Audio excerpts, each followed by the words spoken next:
Sisters and brothers of America,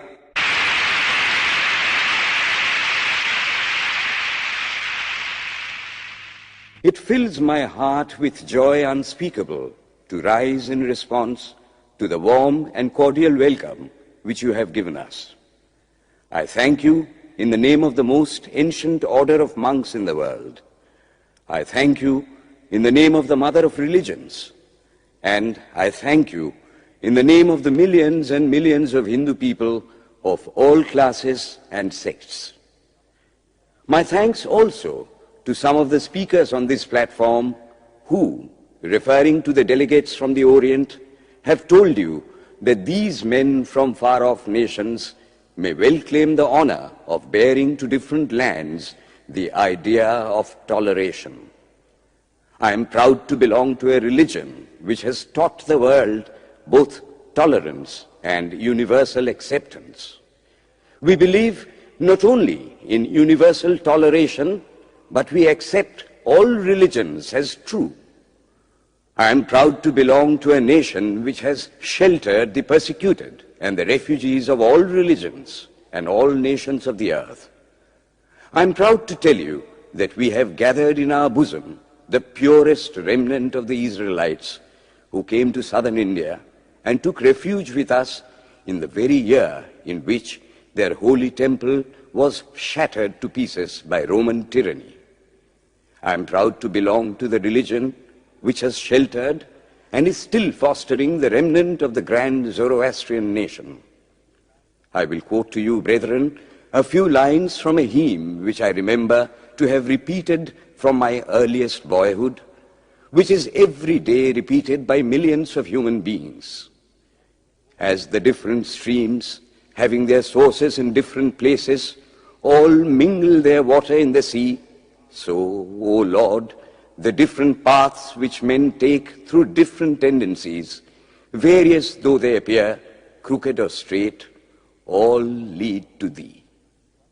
The present convention, which is one of the most august assemblies ever held, is in itself a vindication, a declaration to the world of the wonderful doctrine preached in the Gita.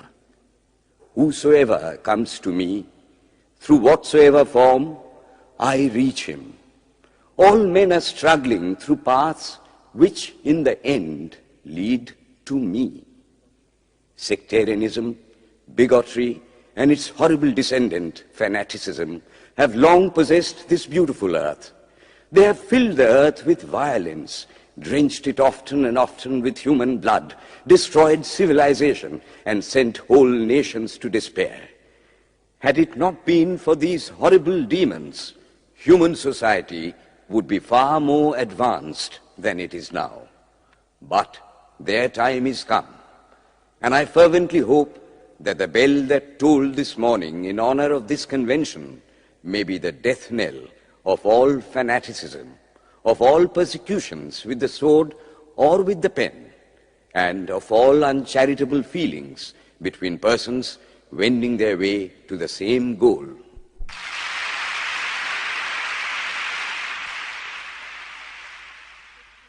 Ladies and gentlemen, on the agenda for today, the 15th of September, 1893, a galaxy of eminent speakers are scheduled to address us, and it gives us great pleasure to once again invite Swami Vivekananda to speak.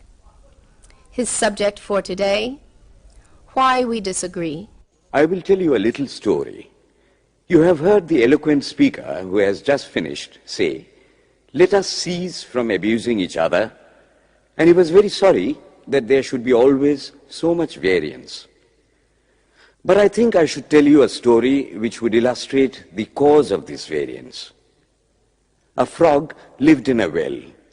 It had lived there for a long time. It was born there and brought up there, and yet was a little small frog. Of course, the evolutionists were not there then to tell us whether the frog lost its eyes or not. But for our story's sake, we must take it for granted that it had its eyes, and that it every day cleansed the water of all the worms and bacilli that lived in it with an energy that would do credit to our modern bacteriologists. In this way, it went on and became a little sleek and fat.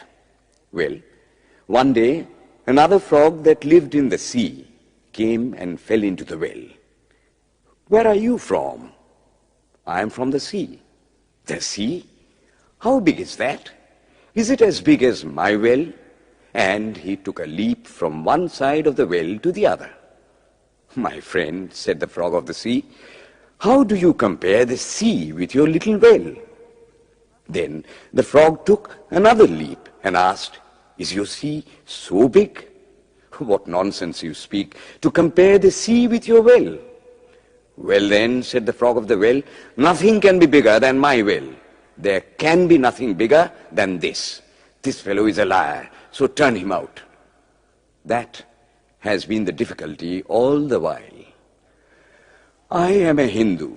I am sitting in my own little well and thinking that the whole world is my little well. The Christian sits in his little well and thinks the whole world is his well. The Mohammedan sits in his little well and thinks that is the whole world. I have to thank you of America for the great attempt you are making to break down the barriers of this little world of ours, and hope that in the future the Lord will help you to accomplish your purpose.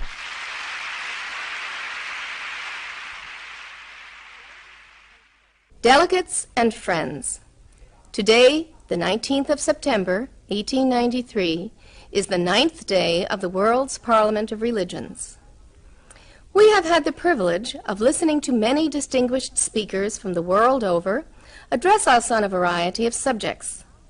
The time is at hand to now listen to the great monk from India, Swami Vivekananda, read his paper on Hinduism. Ladies and gentlemen, Swami Vivekananda.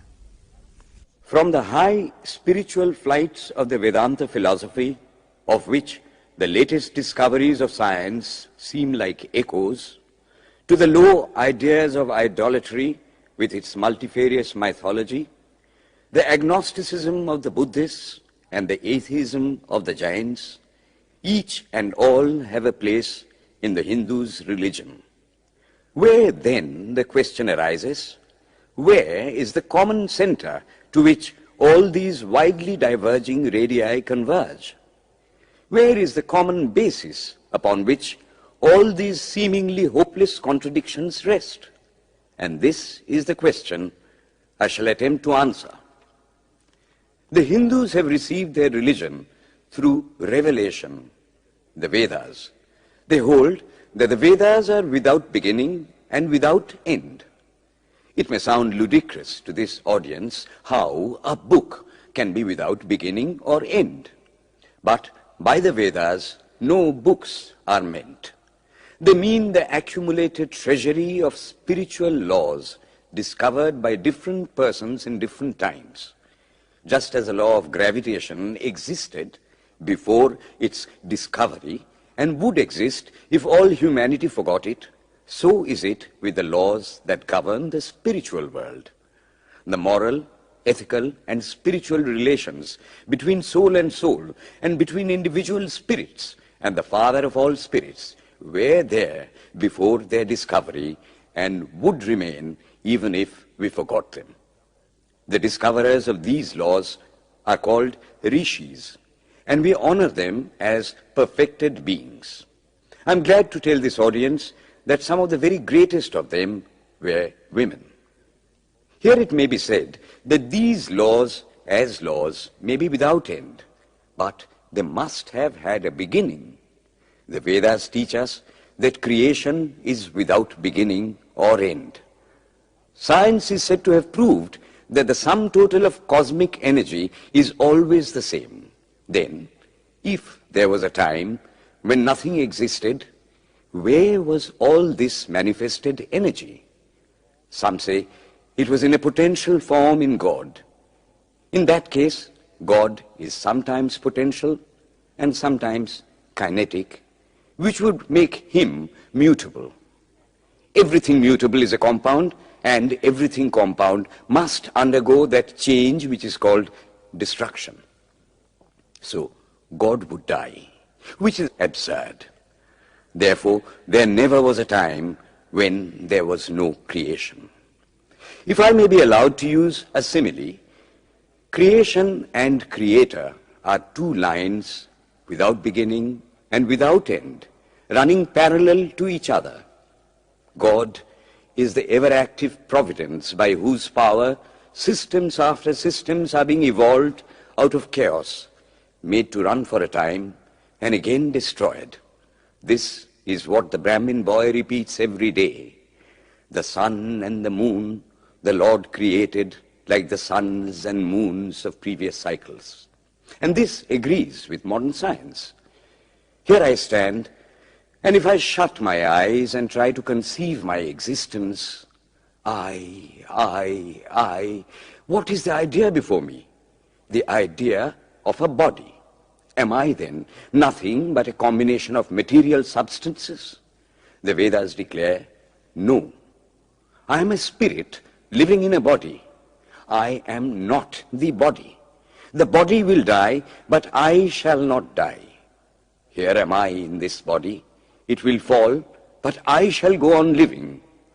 I had also a past.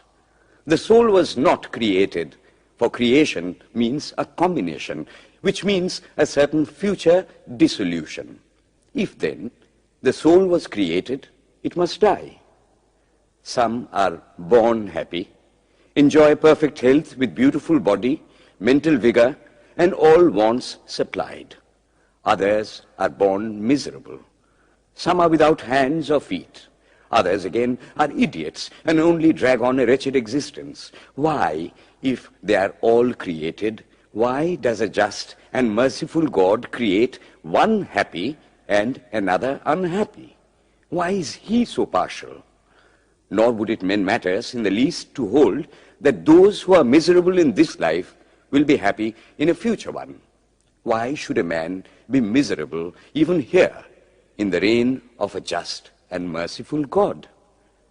In the second place, the idea of a creator God does not explain the anomaly, but simply expresses the cruel fiat of an all-powerful being. There must have been causes then, before his birth, to make a man miserable or happy, and those were his past actions. Are not all the tendencies of the mind and the body accounted for by inherited aptitude? Here are two parallel lines of existence, one of the mind, the other of matter. If matter and its transformations answer for all that we have, there is no necessity for supposing the existence of a soul. But it cannot be proved that thought has been evolved out of matter. And if a philosophical monism is inevitable, spiritual monism is certainly logical and no less desirable than a materialistic monism. But neither of these is necessary here. We cannot deny that bodies acquire certain tendencies from heredity, but those tendencies only mean the physical configuration through which a peculiar mind alone can act in a peculiar way. There are other tendencies peculiar to a soul caused by his past actions, and a soul with a certain tendency would, by the laws of affinity, take birth in a body which is the fittest instrument for the display of that tendency. This is in accord with science, for science wants to explain everything by habit, and habit is got through repetitions.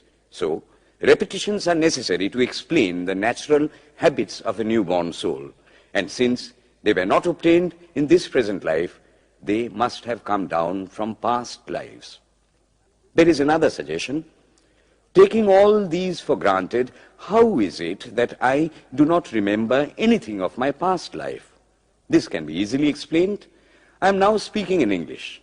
It is not my mother tongue. In fact, no words of my mother tongue are now present in my consciousness. But let me try to bring them up. And they rush in. That shows that consciousness is only the surface of the mental ocean, and within its depths are stored up all our experiences. Try and struggle. They would come up, and you would be conscious even of your past life. This is direct and demonstrative evidence. Verification is the perfect proof of a theory, and here is the challenge thrown to the world by the rishis. We have discovered the secret by which the very depths of the ocean of memory can be stirred up. Try it, and you would get a complete reminiscence of your past life. So then, the Hindu believes that he is a spirit. Him the sword cannot pierce, him the fire cannot burn, him the water cannot melt, him the air cannot dry. He is nowhere but whose center is located in the body, and that death means the change of the center from body to body. Nor is the soul bound by the conditions of matter. In its very essence, it is free, unbounded, holy, pure, and perfect. But somehow or other, it finds itself tied down to matter and thinks of itself as matter. Why should the free, perfect, and pure being be thus under the thraldom of matter, is the next question. How can the perfect soul be deluded into the belief that it is imperfect? We have been told that the Hindus shirk the question and say that no such question can be there. Some thinkers want to answer it by positing one or more quasi-perfect beings and use big scientific names to fill up the gap. But naming is not explaining. The question remains the same. How can the perfect become the quasi-perfect? How can the pure, the absolute, change even a microscopic particle of its nature? But the Hindu is sincere. He does not want to take shelter under sophistry. He is brave enough to face the question in a manly fashion, and his answer is, I do not know. I do not know how the perfect being, the soul, came to think of itself as imperfect, as joined to and conditioned by matter. But the fact is a fact for all that. It is a fact in everybody's consciousness that one thinks of oneself as the body. The Hindu does not attempt to explain why one thinks one is the body. The answer, that it is the will of God, is no explanation. This is nothing more than what the Hindu says, I do not know. Well then, the human soul is eternal and immortal, perfect and infinite, and death means only a change of center from one body to another. The present is determined by our past actions, and the future by the present. The soul will go on evolving up or reverting back from birth to birth and death to death. But here is another question. Is man a tiny boat in a tempest, raised one moment on the foamy crest of a billow and dashed down into a yawning chasm the next, rolling to and fro at the mercy of good and bad actions, a powerless, helpless wreck in an ever-raging, ever-rushing, uncompromising current of cause and effect, a little moth placed under the wheel of causation, which rolls on, crushing everything in its way, and waits not for the widow's tears or the orphan's cry? The heart sinks at the idea. Yet, this is the law of nature. Is there no hope? Is there no escape? Was the cry that went up from the bottom of the heart of despair. It reached the throne of mercy, and words of hope and consolation came down and inspired a Vedic sage, and he stood up before the world and in trumpet voice proclaimed the glad tidings. Hear ye, children of immortal bliss, even ye that reside in higher spheres. I have found the ancient one who is beyond all darkness, all delusion. Knowing him alone, you shall be saved from death over again. Children of immortal bliss. What a sweet, what a hopeful name. Allow me to call you, brethren, by that sweet name, heirs of immortal bliss. Yea, the Hindu refuses to call you sinners. We are the children of God, the sharers of immortal bliss, holy and perfect beings. Ye divinities on earth, sinners, it is a sin to call a man so. It is standing libel on human nature. Come up, O lions, and shake off the delusion that you are sheep. You are souls immortal, spirits free, blessed and eternal. Ye are not matter, ye are not bodies. Matter is your servant, not you the servant of matter. Thus it is that the Vedas proclaim not a dreadful combination of unforgiving laws, not an endless prison of cause and effect, but that at the head of all these laws, in and through every particle of matter and force stands one, by whose command the wind blows, the fire burns, the clouds rain, and death stalks upon the earth. And what is his nature? He is everywhere, the pure and formless one, the Almighty and the All-Merciful. Thou art our Father, thou art our Mother, thou art our beloved friend, thou art the source of all strength, give us strength. Thou art he that beareth the burdens of the universe. Help me bear the little burden of this life. Thus sang the rishis of the Vedas. And how to worship him? Through love. He is to be worshipped as the one beloved, dearer than everything in this and the next life. This is the doctrine of love declared in the Vedas, and let us see how it is fully developed and taught by Krishna, whom the Hindus believe to have been God incarnate on earth. He taught that a man ought to live in this world like a lotus leaf, which grows in water but is never moistened by water. So a man ought to live in the world, his heart to God and his hands to work. It is good to love God for hope of reward in this or the next world, but it is better to love God for love's sake. And the prayer goes, Lord, I do not want wealth, nor children, nor learning. If it be thy will, I shall go from birth to birth. But grant me this, that I may love thee without the hope of reward. Love unselfishly for love's sake. One of the disciples of Krishna, the then Emperor of India, was driven from his kingdom by his enemies and had to take shelter with his queen in a forest in the Himalayas. And there, one day, the queen asked him how it was that he, the most virtuous of men, should suffer so much misery. Yudhishthira answered, Behold, my queen, the Himalayas. How grand and beautiful they are. I love them.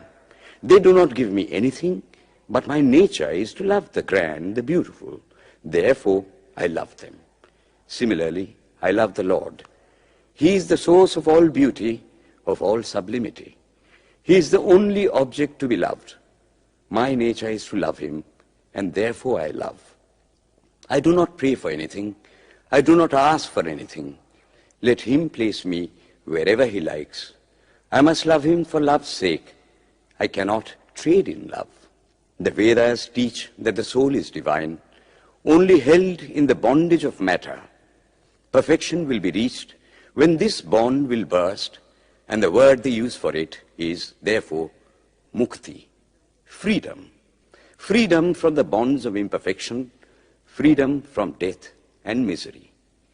And this bondage can only fall off through the mercy of God, and this mercy comes on the pure. So, purity is the condition of his mercy. How does that mercy act? He reveals himself to the pure heart. The pure and the stainless see God. Yea, even in this life. Then and then only, all the crookedness of the heart is made straight. Then all doubt ceases. He is no more the freak of a terrible law of causation. This is the very center, the very vital conception of Hinduism. The Hindu does not want to live upon words and theories. If there are existences beyond the ordinary sensuous existence, he wants to come face to face with them. If there is a soul in him which is not matter, if there is an all-merciful universal soul, he will go to him direct.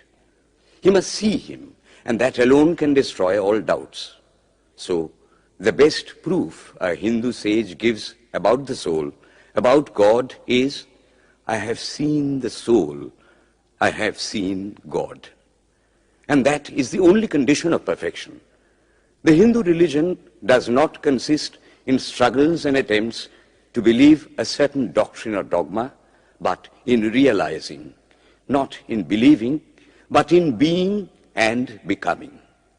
Thus, the whole object of their system is by constant struggle to become perfect, to become divine, to reach God and see God.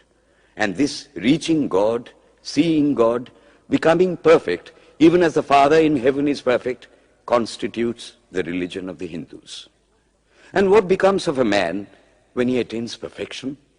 He lives a life of bliss infinite. He enjoys infinite and perfect bliss, having obtained the only thing in which man ought to have pleasure, namely God, and enjoys the bliss with God. So far, all the Hindus are agreed. This is the common religion of all the sects of India. But then, perfection is absolute, and the absolute cannot be two or three. It cannot have any qualities. It cannot be an individual. And so, when a soul becomes perfect and absolute, it must become one with Brahma, and it would only realize the Lord as the perfection, the reality of its own nature and existence, the existence absolute, knowledge absolute, and bliss absolute. We have often and often read this called the losing of individuality and becoming a stock or a stone. He jests at scars that never felt a wound. I tell you, it is nothing of the kind. If it is happiness to enjoy the consciousness of this small body, it must be greater happiness to enjoy the consciousness of two bodies, the measure of happiness increasing with the consciousness of an increasing number of bodies, the aim, the ultimate of happiness being reached when it would become a universal consciousness. Therefore, to gain this infinite universal individuality, this miserable little prison individuality must go. Then alone can death cease when I am one with life. Then alone can misery cease when I am one with happiness itself. Then alone can all error cease when I am one with knowledge itself. And this is the necessary scientific conclusion. Science has proved to me that physical individuality is a delusion, that really my body is one little continuously changing body in an unbroken ocean of matter, and Advaita, or unity, is the necessary conclusion with my other counterpart, soul. Science is nothing but the finding of unity. As soon as science would reach perfect unity, it would stop from further progress, because it would reach the goal. Thus, chemistry could not progress farther when it would discover one element out of which all others could be made. Physics would stop when it would be able to fulfill its services in discovering one energy of which all the others are but manifestations. And the science of religion become perfect when it would discover Him who is the one life in a universe of death, Him who is the constant basis of an ever-changing world, one who is the only soul of which all souls are but delusive manifestations. Thus is it, through multiplicity and duality, that the ultimate unity is reached. Religion can go no farther. This is the goal of all science. All science is bound to come to this conclusion in the long run. Manifestation and not creation is the word of science today. And the Hindu is only glad that what he has been cherishing in his bosom for ages is going to be taught in more forcible language and with further light from the latest conclusions of science. Descend we now from the aspirations of philosophy to the religion of the ignorant. At the very outset, I may tell you that there is no polytheism in India. In every temple, if one stands by and listens, one will find the worshippers applying all the attributes of God, including omnipresence, to the images. It is not polytheism, nor would the name henotheism explain the situation. The rose, called by any other name, would smell as sweet.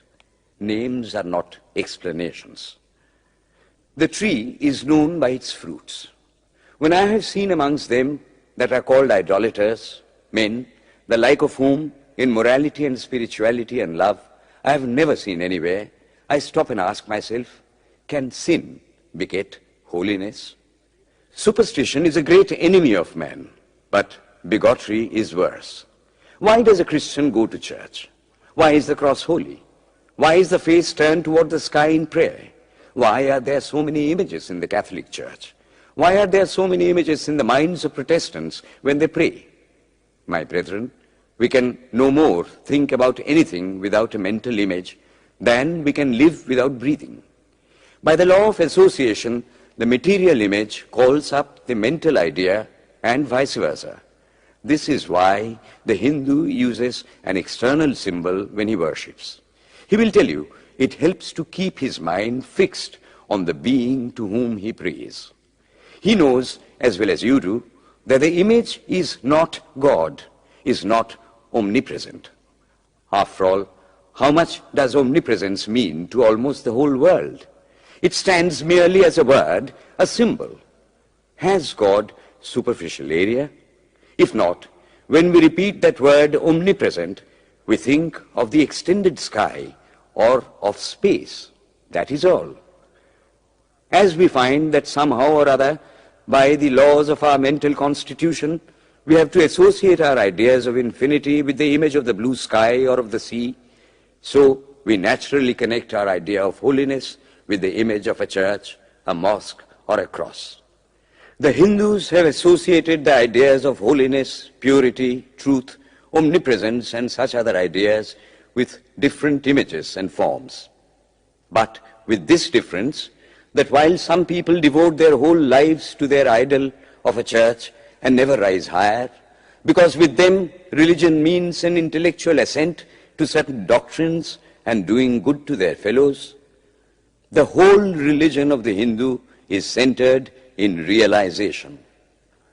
Man is to become divine by realizing the divine. Idols or temples or churches or books are only the supports, the helps of his spiritual childhood, but on and on he must progress. He must not stop anywhere. External worship, material worship, say the scriptures, is the lowest stage. Struggling to rise high, mental prayer is the next stage. But the highest stage is when the Lord has been realized.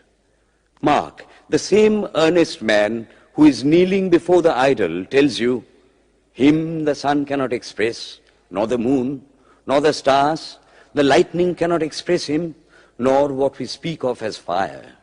Through him they shine. But he does not abuse anyone's idol or call its worship sin. He recognizes in it a necessary stage of life. The child is father of the man. Would it be right for an old man to say that childhood is a sin or youth is a sin? If a man can realize his divine nature with the help of an image, would it be right to call that a sin? Nor, even when he has passed that stage, should he call it an error. To the Hindu, man is not traveling from error to truth, but from truth to truth, from lower to higher truth. To him, all the religions, from the lowest fetishism to the highest absolutism, mean so many attempts of the human soul to grasp and realize the infinite, each determined by the conditions of its birth and association, and each of these marks a stage of progress. And every soul is a young eagle soaring higher and higher, gathering more and more strength till it reaches the glorious sun. Unity in variety is the plan of nature, and the Hindu has recognized it. Every other religion lays down certain fixed dogmas and tries to force society to adopt them. It places before society only one coat which must fit Jack and John and Henry all alike. If it does not fit John or Henry, he must go without a coat to cover his body.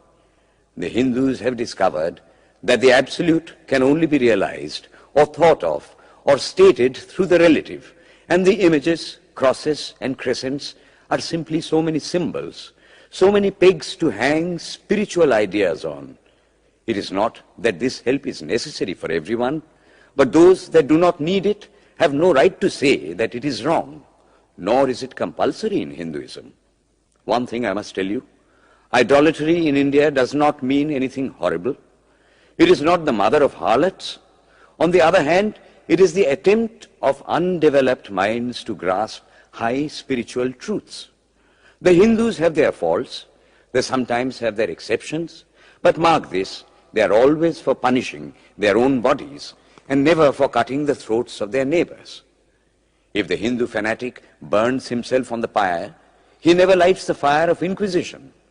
And even this cannot be laid at the door of his religion any more than the burning of witches can be laid at the door of Christianity.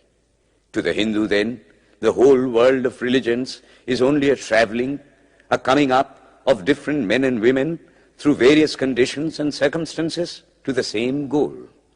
Every religion is only evolving a God out of the material man, and the same God is the inspirer of all of them. Why, then, are there so many contradictions?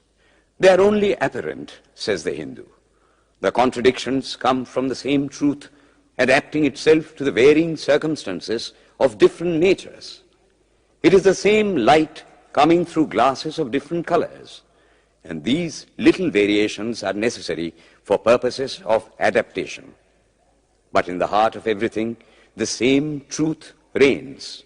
The Lord has declared to the Hindu in his incarnation as Krishna, I am in every religion as a thread through a string of pearls. Wherever thou seest extraordinary holiness and extraordinary power raising and purifying humanity, know thou that I am there. And what has been the result? I challenge the world to find throughout the whole system of Sanskrit philosophy any such expression as that the Hindu alone will be saved and not others. Says Vyasa, we find perfect men even beyond the pale of our caste and creed. One thing more, how then can the Hindu, whose whole fabric of thought centers in God, believe in Buddhism, which is agnostic, or in Jainism, which is atheistic? The Buddhists or the Jains do not depend upon God, but the whole force of their religion is directed to the great central truth in every religion, to evolve a God out of man. They have not seen the Father, but they have seen the Son, and he that hath seen the Son hath seen the Father also. This, brethren, is a short sketch of the religious ideas of the Hindus. The Hindu may have failed to carry out all his plans, but if there is ever to be a universal religion, it must be one which will have no location in place or time, which will be infinite like the God it will preach, and whose sun will shine upon the followers of Krishna and of Christ, on saints and sinners alike, which will not be Brahminic or Buddhistic, Christian or Mohammedan, but the sum total of all these, and still have infinite space for development, which in its Catholicity will embrace in infinite arms and find a place for every human being, from the lowest groveling savage, not far removed from the brute, to the highest man towering by the virtues of his head and heart almost above humanity, making society stand in awe of him and doubt his human nature. It will be a religion which will have no place for persecution or intolerance in its polity, which will recognize divinity in every man and woman, and whose whole scope, whose whole force will be centered in aiding humanity to realize its own true divine nature. May he, who is the Brahma of the Hindus, the Ahura Mazda of the Zoroastrians, the Buddha of the Buddhists, the Jehovah of the Jews, the Father in heaven of the Christians, give strength to you to carry out your noble idea. The star arose in the east. It traveled steadily towards the west, sometimes dimmed and sometimes effulgent, till it made a circuit of the world. And now it is again rising on the very horizon of the east, the borders of the sun pole, 1,000-fold more effulgent than it ever was before.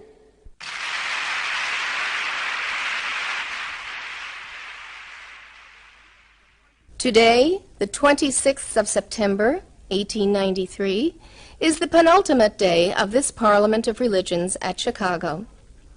We have listened to engrossing discourses on the religions and theologies of the participating countries in these past 2 weeks. In continuing the series, Swami Vivekananda will now speak on Buddhism, the fulfillment of Hinduism. The religion of the Hindus is divided into two parts, the ceremonial and the spiritual. The spiritual portion is specially studied by the monks. In that, there is no caste. A man from the highest caste and a man from the lowest may become a monk in India, and the two castes become equal. In religion, there is no caste. Caste is simply a social institution. When Buddha was teaching, Sanskrit was no more the spoken language in India. It was then only in the books of the learned. Some of Buddha's Brahmin disciples wanted to translate his teachings into Sanskrit, but he distinctly told them, "I am for the poor, for the people. Let me speak in the tongue of the people." And so, to this day, the great bulk of his teachings are in the vernacular of that day in India. Whatever may be the position of philosophy, whatever may be the position of metaphysics, so long as there is such a thing as death in the world, so long as there is such a thing as weakness in the human heart, so long as there is a cry going out of the heart of man in his very weakness, there shall be a faith in God. Let us then join the wonderful intellect of the Brahmin with the heart, the noble soul, the wonderful humanizing power of the great Master.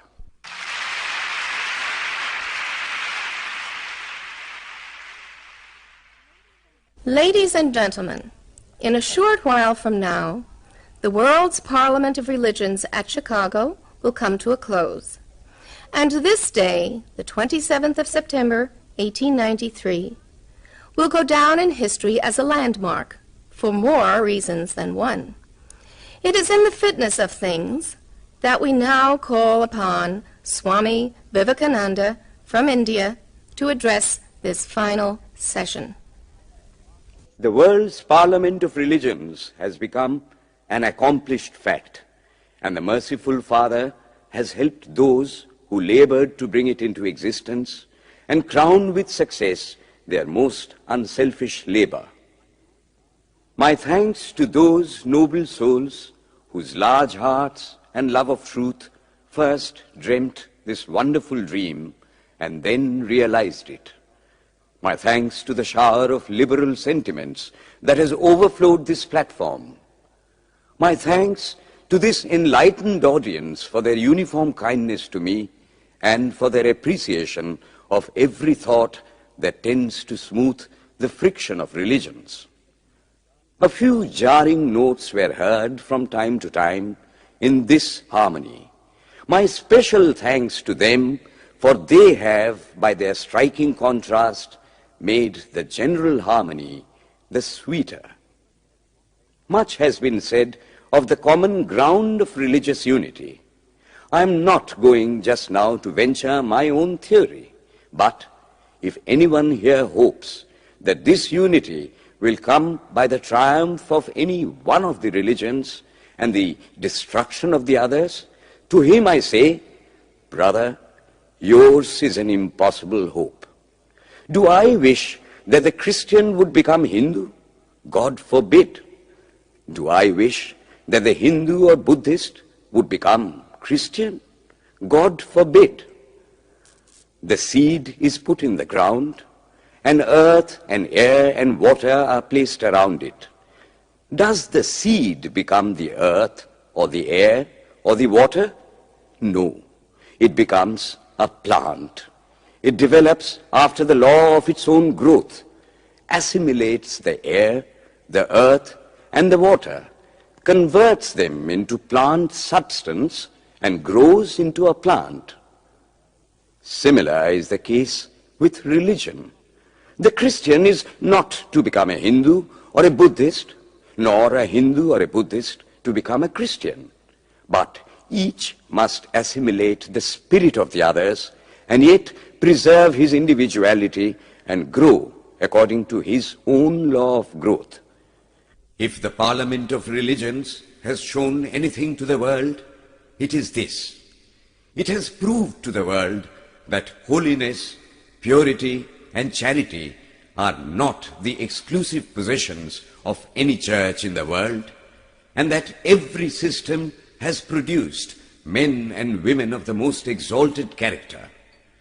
In the face of this evidence, if anybody dreams of the exclusive survival of his own religion and the destruction of others, I pity him from the bottom of my heart and point out to him that upon the banner of every religion will soon be written, in spite of resistance, help and not fight, assimilation and not destruction, harmony and peace and not dissension.